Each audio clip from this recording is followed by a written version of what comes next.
depois eu passo pro Marquinho para ele também dar um alô, e a gente já engata uma conversa boa aí sobre o futuro, sobre o presente e sobre o futuro. Boa noite, Leonardo. Boa noite. Tudo bem, Haddad? Tudo muito bem. Seja bem-vindo a Minas Gerais. Sempre. Grande estado do Brasil. Mais brasileiro dos estados. Tem tudo dentro. Tem o sul, tem o sudeste, tem o nordeste, tem o norte, tem tudo dentro aqui. E aí, Marquinhos? Boa noite, Haddad. Boa noite aí, Leonardo Monteiro.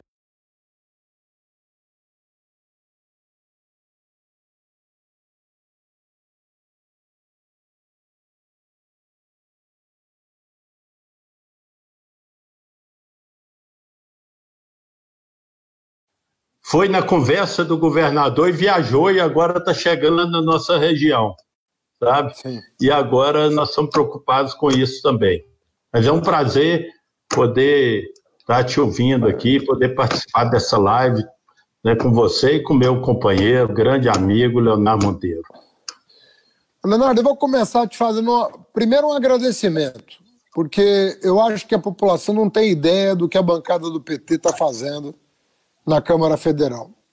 Praticamente todas as iniciativas de apoio às famílias, à pequena empresa, aos prefeitos, contou mais com o apoio da oposição do que com o apoio do governo. Uma coisa extraordinária o que está acontecendo. A ponto do Bolsonaro querer oferecer R$200 para uma família passar o mês.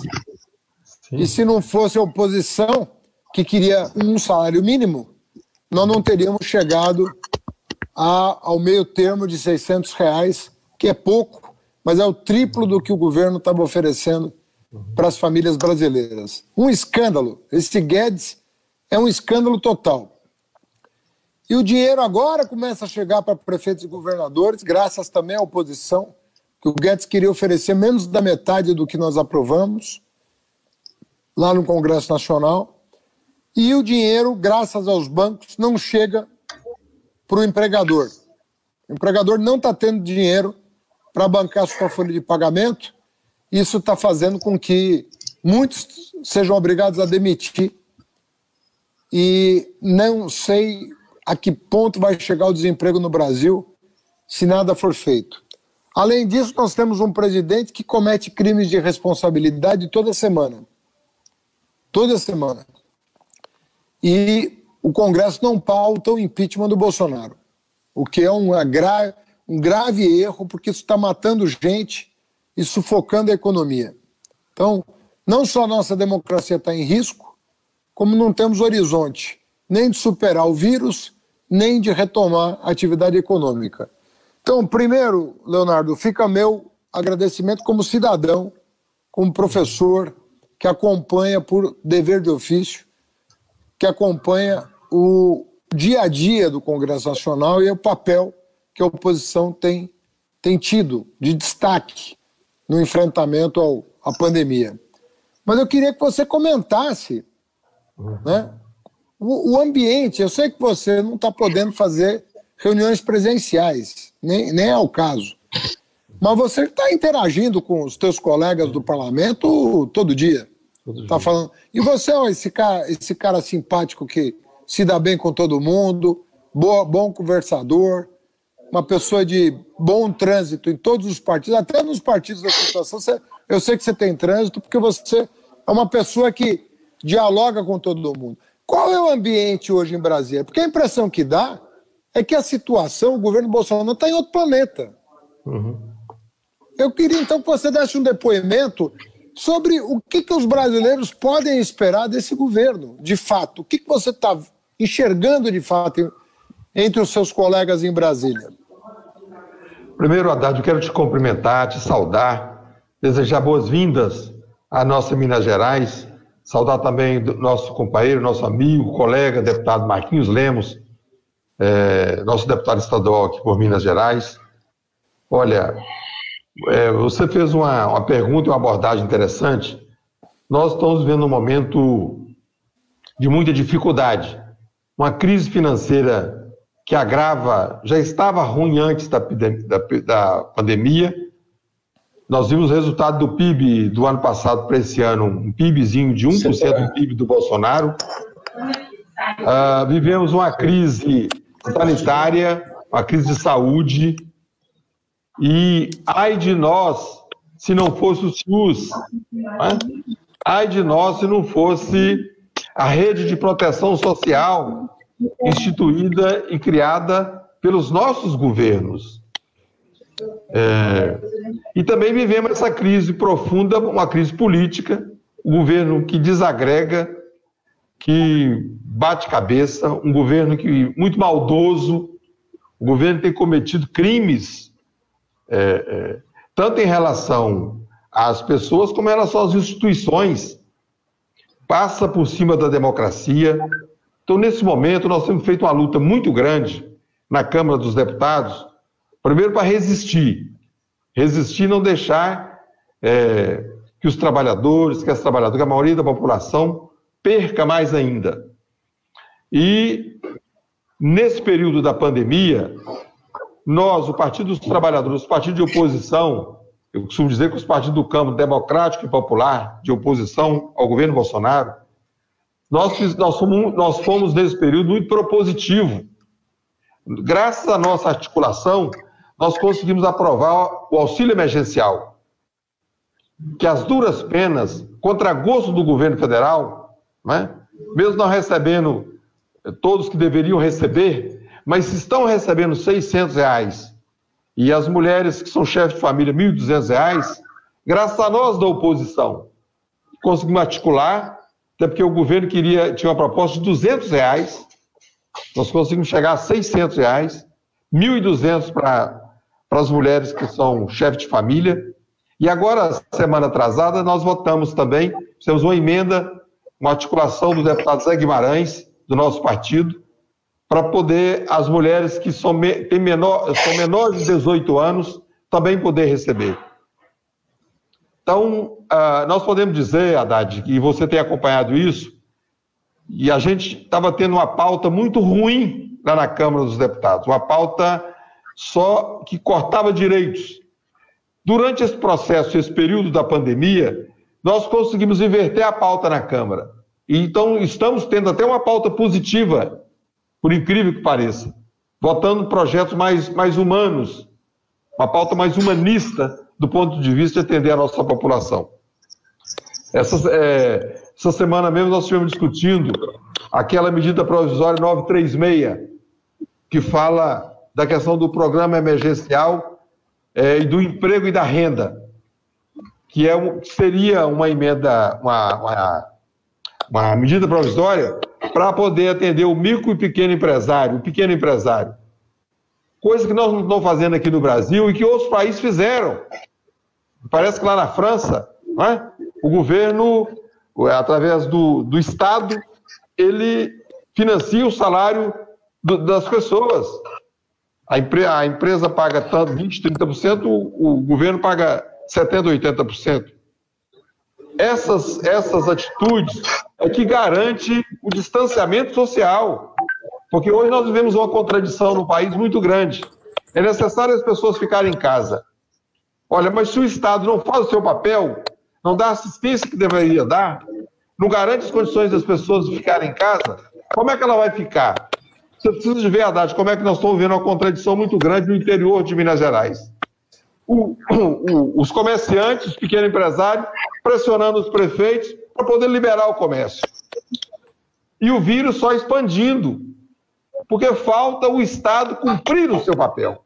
Não está cumprindo o governo federal, o nosso governador de Minas é um zero à esquerda, ele não se apresenta, ele não propõe, e inclusive algumas cidades de Minas, né, com muita dificuldade. Teófilo, que você conhece muito bem, nosso prefeito Daniel Sucupira está fazendo um mandato exemplar. É uma das cidades aqui de Minas que mais tem feito a testagem. Por isso, inclusive, tem um número alto de pessoas contaminadas ou em tratamento, né? Mas ele está recebendo uma pressão muito grande da oposição raivosa, perseguindo o nosso prefeito. e ele fazendo um enfrentamento, defendendo o nosso projeto. Então nós estamos vivendo uma contradição muito grande, porque se o governo federal estivesse fazendo o papel do Estado, né, encaminhando projetos que pudessem garantir as condições das pessoas fazerem o isolamento, né, o distanciamento social, nós poderíamos estar vivendo, atravessando a pandemia em melhores condições. Por isso essa discussão, porque é proposta pelo deputado Marquinhos, para a gente discutir a questão do emprego e renda, nesse momento com você, que foi nosso ministro do governo Lula e do governo Dilma, que é professor, que tem uma compreensão do nosso país e do mundo. Para nós é um momento muito importante. Nós queremos te aproveitar bastante, né, aqui em Minas Gerais. Nós estamos te esperando também, governador Valadares. Você sabe que você viria aqui naquele período antes de aparecer o vírus, você já estava agendado para vir aqui conosco, não é? É isso mesmo. Quando passar esse período aí da pandemia, nós queremos te receber aqui, porque aqui hoje, Haddad, de Valadares, nós temos o campus da Universidade Federal que nos ajudou a implantar aqui em Valadares. Está funcionando 10 cursos, 6 na área da saúde, inclusive o curso de medicina. Você liberou o outro curso de medicina para nós, lá da Universidade Particular. Nós hoje temos 2 cursos de medicina. Isso tudo está ajudando a gente a enfrentar a pandemia aqui em Valadares. Então, seja bem-vindo aos Minas Gerais, e nós queremos fazer aqui uma boa reunião. Muito obrigado. Obrigado, Leonardo. Ô, Marquinhos, o Leonardo falou com razão, e eu acompanho Minas, né, com atenção, que é um grande estado brasileiro, a gente tem que ficar de olho em Minas. Não existe desenvolvimento sem Minas, não existe perspectiva de futuro sem Minas. Minas é um coração pulsante do país. Isso não sou eu que digo, não. Se eu ler qualquer historiador, você vai ver a importância de Minas Gerais para tudo que aconteceu no Brasil, né? E nós temos um governador aí que não é do ramo, né? Eu queria que você comentasse, Marquinhos, a dificuldade que vocês estão tendo, né, de enfrentar toda essa situação com um governo que, olha, para quem está acompanhando, eu não sei nem qual que é o projeto do Zema. Onde o Zema vai? Para onde ele vai? Essa é a nossa luta, é conseguir decifrar isso. Nós estamos, e aí você tem razão, ele não é do ramo, e a gente achava que ele era do ramo, pelo menos, empresarial, né? Já que a propaganda é que ele vinha como dono de uma grande empresa, e que ia transformar, mais uma vez, né, ia vir com aquela história da administração empresarial. O que nós estamos vendo agora com a questão do coronavírus é que isso tudo está se desnudando. A gente está vendo que um governo que tem mostrado incompetência em todas as áreas. E essa, agora, com o isolamento, onde a gente achava que, pelo menos, se ele não tem uma preocupação com o social, se ele não tem preocupação com as vidas, que, pelo menos, pensávamos que ele teria alguma compreensão com a questão dos empresários. E o que nós estamos vendo é que divulgam tanto, né, os financiamentos, linha de crédito, para que o micro e o pequeno empresário possa sobreviver a essa crise que nós estamos passando agora, com o enfrentamento do vírus, e o que a gente está vendo aqui é uma outra realidade, né? O que eu mais recebo aqui são ligações de pessoas do interior que tinham um pequeno comércio e que não está tendo mais como aguentar, né, com o seu comércio parado, as contas chegando, e aquela linha de crédito que era anunciada pelo governo, pelos 2 governos, né, tanto estadual quanto federal, é totalmente inacessível. Há muita burocracia, não tem boa vontade nenhuma por parte dos bancos em estar ajudando, em estar socorrendo esses micros e pequenos, né? Falava, agora estamos enfrentando, como o companheiro Leonardo falou, aí em Teoflotone, onde aqui em Minas, como no Brasil, mas em Minas isso está muito mais forte, está virando uma bandeira eleitoral, está transformando uma questão muito séria, que é o enfrentamento, né, ao vírus, para evitar o máximo possível de que não morram irmãos nossos, que não venha acontecer o que está acontecendo em vários lugares. Nós estamos passando por uma situação onde Minas Gerais só controlou um pouco mais a chegada do vírus nos 4 cantos do estado, muito mais pela seriedade, pela responsabilidade do povo mineiro do que do seu governo. Sabe? O que nós temos visto agora, que o vírus começou a chegar no interior com muito mais força, já está presente em quase todos os municípios de Minas, e nós não vimos o governo preparar para isso. Aqui em Minas, o que mais se divulga é que tem um hospital de campanha em Belo Horizonte, e que até agora não está sendo utilizado. Ainda bem que não está sendo utilizado, porque não está sendo preciso. Mas e o interior que está faltando leite? Aí não mostra. Né? Lá na minha região, no Vale de Jequitinhonha, nós temos 2 leitos separados para o paciente com o coronavírus. 2 leitos. E fica em Diamantina. E desses 2 leitos, nós estamos com 4 pacientes. Quer dizer, já ultrapassou 100% da ocupação do que tinha. Mas o que tinha era 2 leitos. E nós estamos lá com uma obra que são 78 leitos de enfermaria para ser liberado pelo governo do Estado.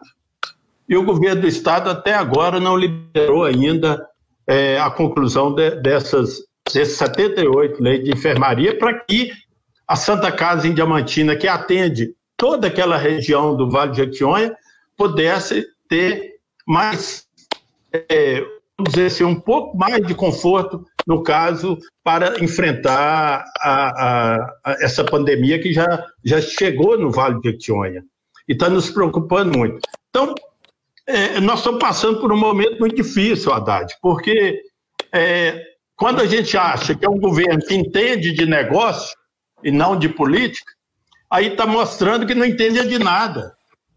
Sabe? E aí deixa a gente preocupado, né?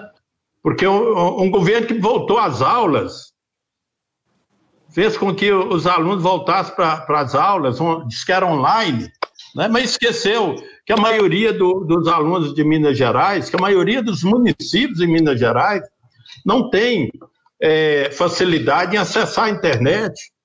A maioria são alunos de regiões pobres que também não têm nem um computador. Aí fala, não tem a televisão, aí depois for ver que a TV estatal, que é a TV aqui do estado, a TV Minas, né, só pega em 140 municípios.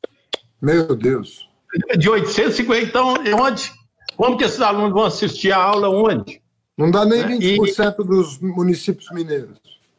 Então, essa pressa, sabe, que acaba levando ao que o Leonardo falou, acaba fazendo com que o pequeno empresário, com que as pessoas comecem a pressionar os prefeitos, né, para poder voltar a reabrir o comércio e achar que a vida vai voltar ao normal só com vontade, né, sem nenhum trabalho, sem nenhuma preparação para isso.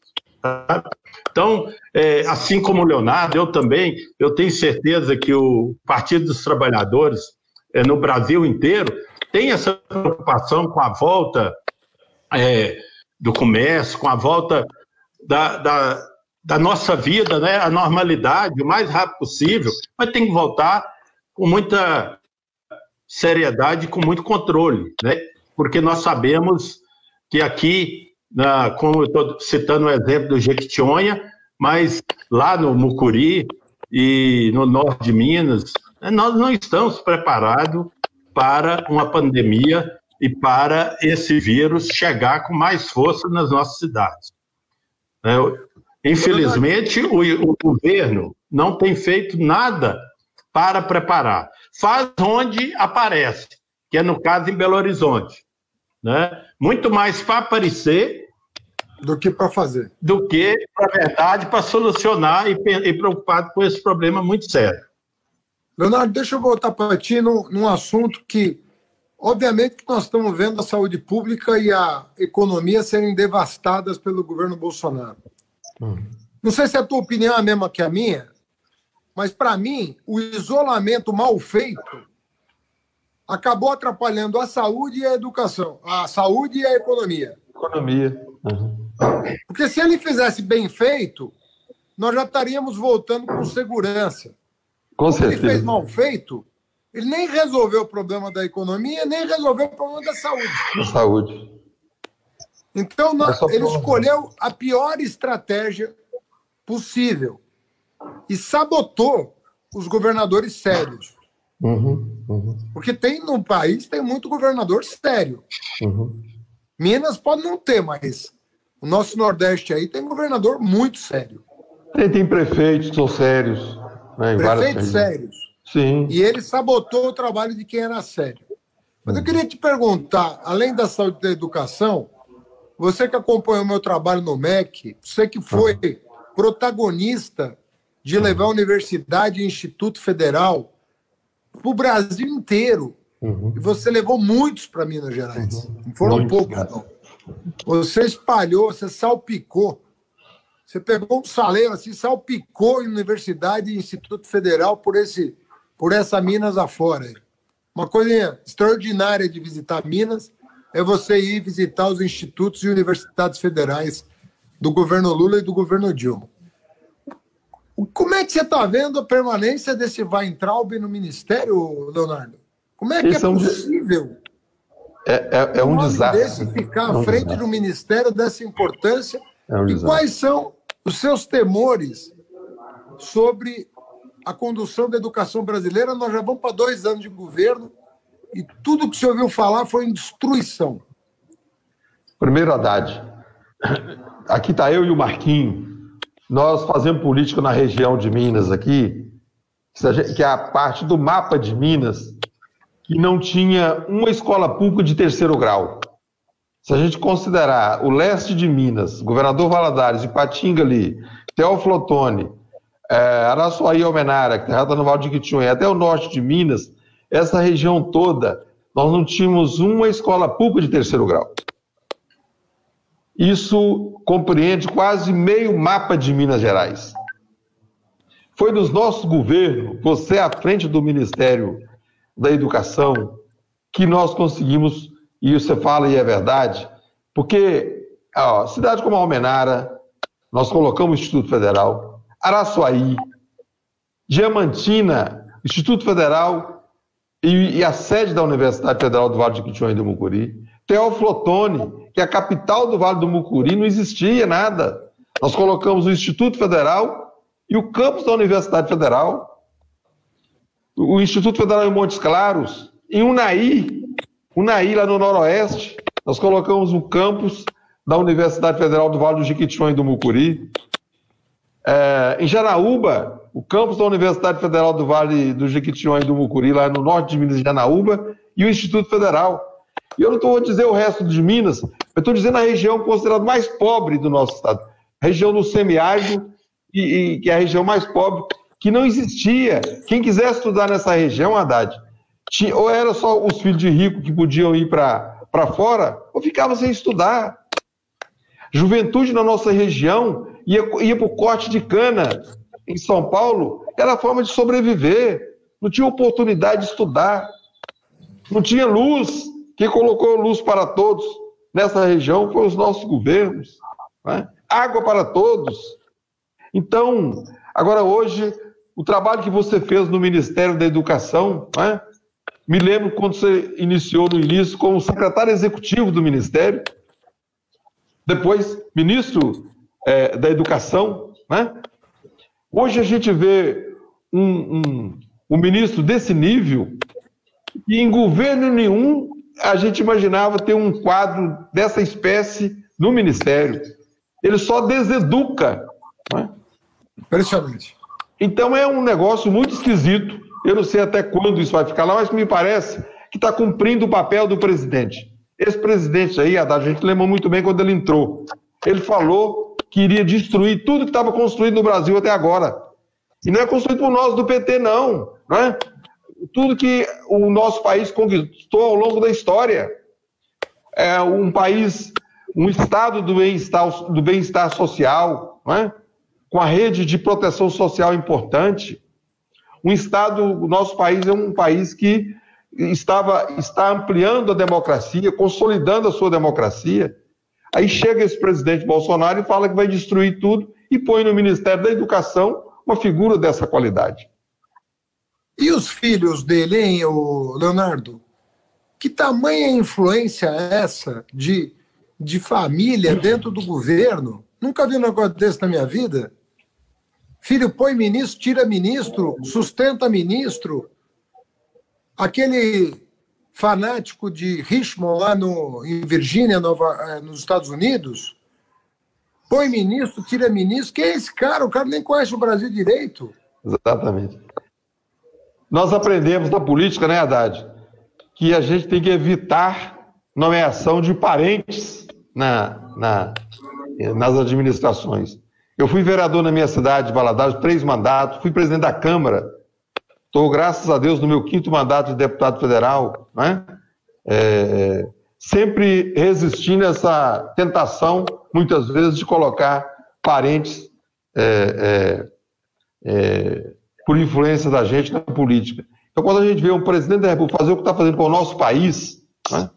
Um presidente que parece que o país virou, né, a sua casinha, quer dizer, o atendimento aos seus filhos. Aliás, ele é uma pessoa tão esquisita que ele não fala o nome do filho, né? Como é que é o negócio? 01, 02, 03. É um negócio absurdo, né? É um negócio muito desqualificado, né? Mas eu acho que nesse momento... Todos começam com 0, né? Zero. Tem alguma razão para isso. 01, 02, 03. Ô, Marquinhos, fala um pouquinho da educação. Como é que você está vendo essa questão da educação? Na verdade, eu queria aqui primeiro dar um testemunho. Tá? Eu fui prefeito em 97, a 2000, 2001 a 2004, e depois em 2013 a 2016. Eu quero lembrar dos avanços que nós tivemos. Eu sei que vai indo, fica até repetitivo, né? Mas é importante a gente fazer isso, porque eu sou, como já falei, de uma região pobre, que é o Vale de Jequitinhonha, uma região que sempre tinha sido esquecida, né? Pelas políticas públicas, pelos todos os governantes que passavam. O Vale de Jequitinhonha era sempre deixado para 2º, 3º, 4º plano. E com os governos do PT, do Lula, o governo da Dilma, nós podemos afirmar aqui que o Vale de Jequitinhonha avançou muito. Tá? Ainda ficou devendo, mas sempre vai ficar, porque eram séculos e séculos abandonados. Mas nós conseguimos avançar em muitas coisas, principalmente naquilo que a gente mais ouvia. Quando eu era prefeito, eu lembro que eu vinha na capital, em BH ou aí em Brasília, e quando chegava lá para discutir algum projeto de desenvolvimento para a região, não só para a minha cidade, mas para a região, o que mais eu via é o seguinte: mas lá falta estrada, lá falta energia, não tem uma comunicação boa, e isso nós temos que reconhecer que nos governos do PT, nesse ponto, o Jequitinhonha avançou, tá? Poderia, ainda falta muito, mas melhorou muito na questão da comunicação, melhorou em muitas estradas, mesmo que esteja ainda algumas, mas melhorou na energia. E o que que nos preocupa, Haddad, é que nós não estamos mais, não é nem preocupado com o que nós poderíamos avançar. Nós estamos preocupados agora em manter aquilo que nós conquistamos. Quando a gente achava que era hora de avançar, né? Era a hora que a gente poderia, tendo você como nosso presidente, poderia estar hoje, com 2 anos, você lá em Brasília, nós já estaríamos discutindo outras alternativas, outros avanços para o Jequitinhonha e para a nossa região, Mucuri e tudo. E, no entanto, nós estamos aqui discutindo ainda a manutenção daquilo que nós conquistamos naqueles governos nossos. Então, eu sempre falo isso com as pessoas, porque, às vezes, quando a gente vai falar, vem você do PT falar das universidades, do Luz para Todos, e isso incomoda. Não aconteceu porque incomoda, nada de bom depois? Claro, é isso que eu falo com eles. Boa, vai falar de coisa ruim só? Me dá programa do Temer, um programa do Bolsonaro, Nós estamos já há 4 anos desde que derrubaram a Dilma. Me dá em 4 anos uma notícia boa desses 2 governos. O Temer e o Bolsonaro. Me dá um só. Um programa só.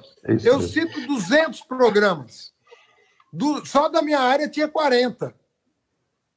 Só da educação eu tinha 40 programas. Porque as pessoas não falam mais do caminho da escola, não falam mais da banda larga nas escolas, transporte escolar. O caminho da escola do ônibus escolar. Não fala da compra de alimentação, da agricultura familiar para merenda, não fala do livro didático. Eu tinha 40 programas só no MEC. Eu construí um e-mail, 2 escolas. 200 programas. Eu quero que citem um programa. Um só. Que orgulho o Brasil do governo Temer. E é importante, Haddad, que todos esses programas estimulavam a geração de emprego e de renda. Claro. Isso estimulava, fazia o dinheiro circular nas cidades, nos municípios. Leonardo, hoje nós estamos vendo... Quando eclodiu a crise de 2008, eu fui chamado pelo Lula que me perguntou: Haddad, o que o MEC pode fazer para gerar emprego? Eu falei: o que o senhor quiser. Nós temos milhares de canteiros de obra que eu posso colocar um 3º turno. Eu posso comprar mais ônibus escolar. Eu posso comprar mais computador. Eu posso comprar fardamento, uniforme escolar. Eu posso comprar mobiliário escolar, que eu estou tudo com ata de registro de preço pronto. Eu estou com o MEC pronto para gerar emprego. É só botar gasolina que a máquina começa a girar. O que aconteceu em 2010? A economia cresceu 7,5%. Depois da maior crise econômica da história até então. O Estado como indutor. Você tinha governo. O presidente Lula tinha reunião das 8 da manhã às 11 da noite. Hoje o presidente está andando a cavalo, rapaz. Está cuspindo na cara das pessoas, tossindo, andando a cavalo no meio da esplanada. O que é? O que ele quer dizer com isso? Se andar a cavalo? O que adianta? Não sabe. Ele tinha que estar montado na máquina pública, pô, para tocar o país. O que o cavalo vai fazer? É uma piada esse governo, Leonardo. Sim. Só que uma piada de péssimo gosto. E lembrar, Haddad, que no governo Lula e Dilma, a gente era levado a querer nos envolver com o progresso, a nos envolver com a região. Sim. Sabe? Era um momento com os territórios de cidadania, com tudo aquilo que nós discutíamos, sabe? Com investimento na região, sempre ouvindo as pessoas, fazendo com que a comunidade se interagisse dentro daquele projeto. Sabe? E eu fui um dos coordenadores do Luz para Todos aqui no Alto Jequitinhonha e na área central de Minas, e lembro, sabe, do envolvimento. Não era chegar lá só e colocar a luz, era muito mais do que isso, sabe? era trazer, junto com a energia, né, o crédito para comprar uma máquina, para produzir alguma coisa, tá? O PNHR para melhorar as casas rurais, que era comum na nossa região, aquele rancho de pau a pico. Não tinha desemprego no Brasil. Sim. Ninguém sabia o que era desemprego. Só um resultado aqui, ó. Não sei se está para você ver aqui. Isso aqui foi um projeto que nós fizemos no primeiro ano e no segundo ano do governo Lula, lá para o Alto Jequitinhonha. Hoje, eu fico feliz quando passo ali na chegada de Diamantina, no município de Datas, e saber que Datas, um município pequeno, tá? E hoje está entre os 3 maiores produtores de morango de Minas Gerais. Sabe? Montamos ali uma despolpadeira que hoje lá produz morango, goiaba, abacaxi. Tá? Isso começou em 2004. Você vê as famílias hoje que estão sobrevivendo e toda a sua renda vem dessa fruticultura. Lá na minha região mais, no alto, mais no médio ali, onde está Carbonita, Itamarandiba, Turmalina, com apicultura, tá? Você tem uma cooperativa com várias famílias hoje que estão sobrevivendo, toda a sua renda vem da apicultura, que é do mel das abelhas com a florada do eucalipto. Então, tudo isso a gente lembra que não foi só essa história de dar o peixe, né? Que a gente cansa de ouvir, né? Que isso, sabe? Era muito mais do que isso, né? Eu lembro que quando nós fizemos esse projeto para o Alto Jequitinhonha, de desenvolvimento do Alto Jequitinhonha, onde nós pegamos tudo o que produzia, que era, no caso, da fruticultura, a apicultura e o derivado da cana, e dividimos 23 municípios nesses três partes para desenvolver a região ali, com 3 setores, que era onde a gente sabia que tinha condição de produzir rapadura, cachaça, açúcar mascavo, sabe? Então ficou com o setor do subproduto da cana, o outro lá com a apicultura e o outro com a fruticultura. Esse projeto... Deixa eu falar uma coisa para você. A gente sabe do tamanho do problema que nós estamos enfrentando, mas, ao mesmo tempo, de uma semana para cá, a gente começou a ver uma mobilização de rua já. A gente está se arriscando, inclusive, arriscando a própria vida para defender o país desse governo. As torcidas organizadas, os times de futebol. É um movimento antifascista. Defender a democracia. É um movimento antifascista, porque identificaram no Bolsonaro práticas do velho fascismo, e a gente sabe que ele é fascista mesmo. E eu queria saber o seguinte: você acha que pós-pandemia nós vamos poder contar com a juventude em atos de rua? Nós vamos poder contar com uma mobilização de massa pela democracia, pela universidade pública, pelo SUS? Qual é a sensibilidade de vocês em relação a isso? Eu estou botando fé nisso, eu estou apostando nisso, porque eu acho que à medida que vai passando esse governo Bolsonaro, e aqui em Minas, o governo Zema, nós vamos vendo o que está sendo perdido. Então, como eu registrei aqui, fiz questão de falar daqueles jovens que formaram aqui na nossa região, que era quase impossível. Hoje nós temos uma região, sabe? Era difícil você ver falar de um médico, filho da nossa região, sabe? Um engenheiro, um enfermeiro. Hoje nós temos vários que estão formando. E isso acaba mostrando, servindo de exemplo para os demais jovens, sabe? Que é possível, sabe? Que não precisa ficar esperando tornar-se maior de idade para ir para São Paulo trabalhar, sabe? Que dá para ficar no Vale. Agora, temos que lutar. temos que lutar, como eu falei, para preservar essas conquistas, né, e buscar outras mais, sabe? E eu acredito na juventude por isso, sabe? Pelo exemplo que nós conseguimos demonstrar com nossos governos daqueles 13, 14 anos de governo. Eu acho que foi hoje, sabe, é o que eu tenho mais motivado a juventude aqui na região para estar indo para as ruas e acreditar que isso que está aí é passageiro, mas é passageiro se a gente estiver nas ruas e tirar o mais rápido possível. Né? Haddad, não dá para reclamar. Haddad, você estava comentando antes da contradição da forma que o governo administra essa questão da economia e da saúde, né? Que administra mal, cada vez mais acrescenta a crise na economia e mais a pandemia avança no nosso país. Eu estava observando os resultados de hoje. O mês de maio teve mais de 1 milhão de trabalhadores que perderam o emprego. Mais de 1 milhão de trabalhadores. Que loucura. Uma loucura. Diferente da nossa época, né, quando a gente estava falando aqui dos institutos federais, que nós também colocamos um instituto federal aqui em Valadares. Você era nosso ministro lá na época.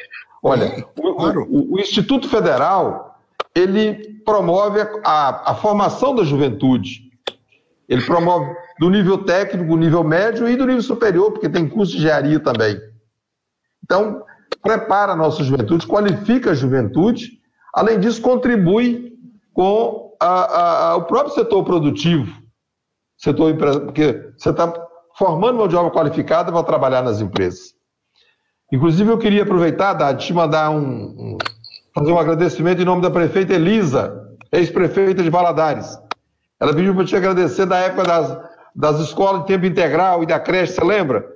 Que ela estava muito preocupada em implantar a escola de tempo integral. Você falou com ela, não, Elisa, pode implantar que eu ajudo na infraestrutura. Isso que você falou aí é pedido do presidente Lula investir na infraestrutura educacional. Não é? Claro. E naquela época as escolas todas, ela implantou a escola de tempo integral no campo e na cidade, 100% em Valadares. Agora nós temos um prefeito do PSDB destruindo esse projeto, reduzindo o tempo dos alunos na escola.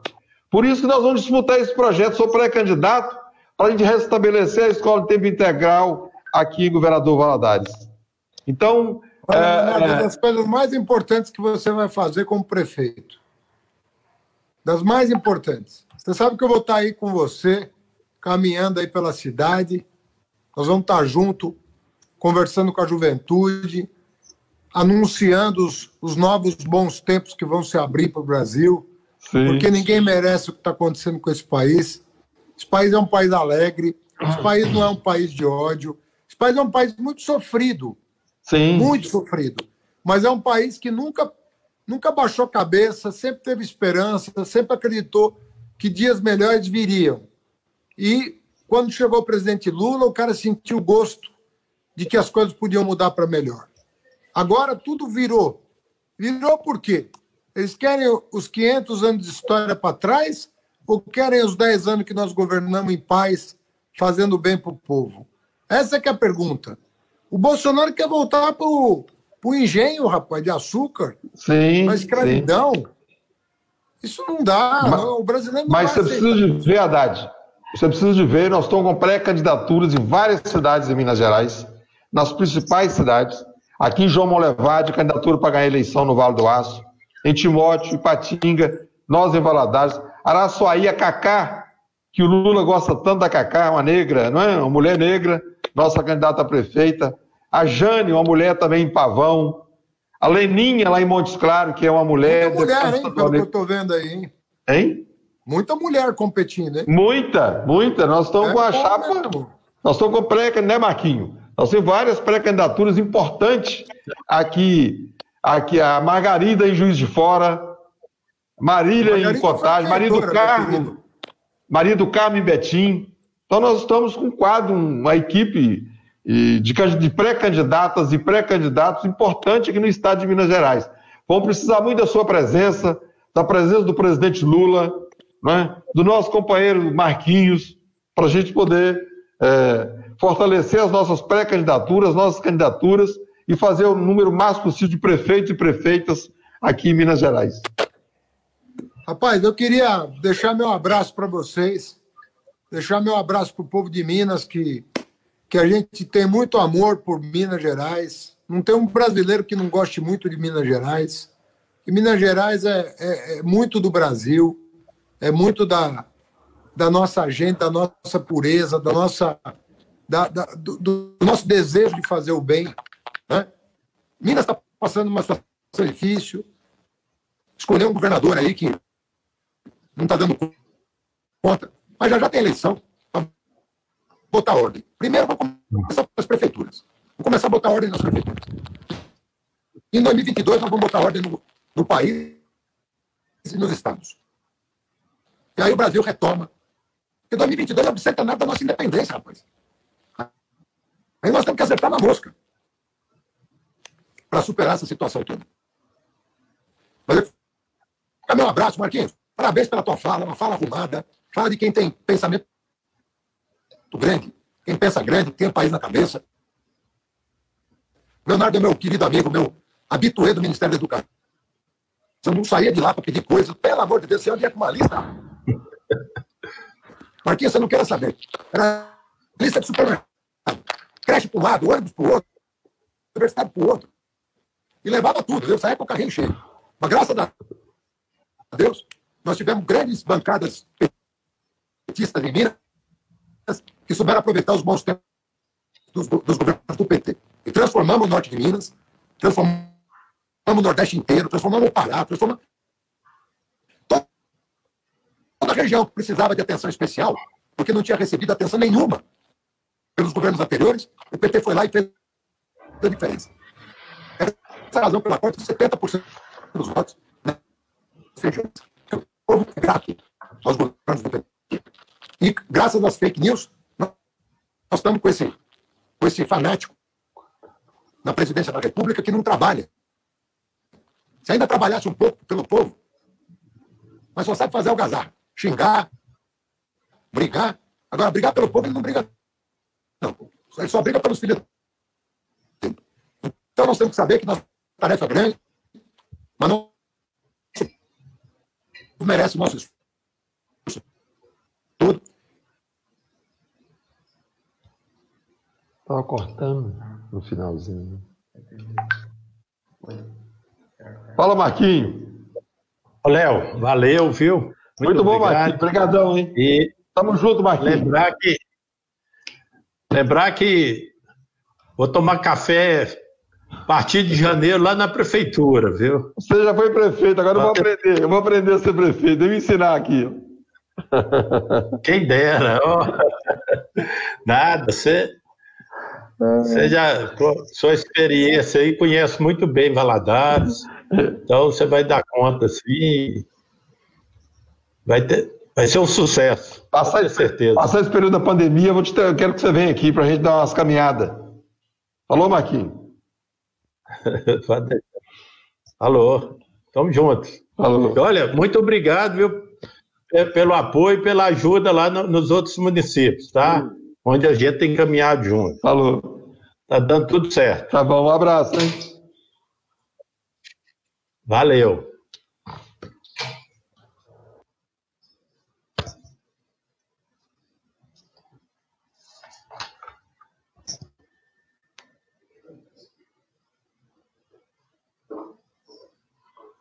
Sai.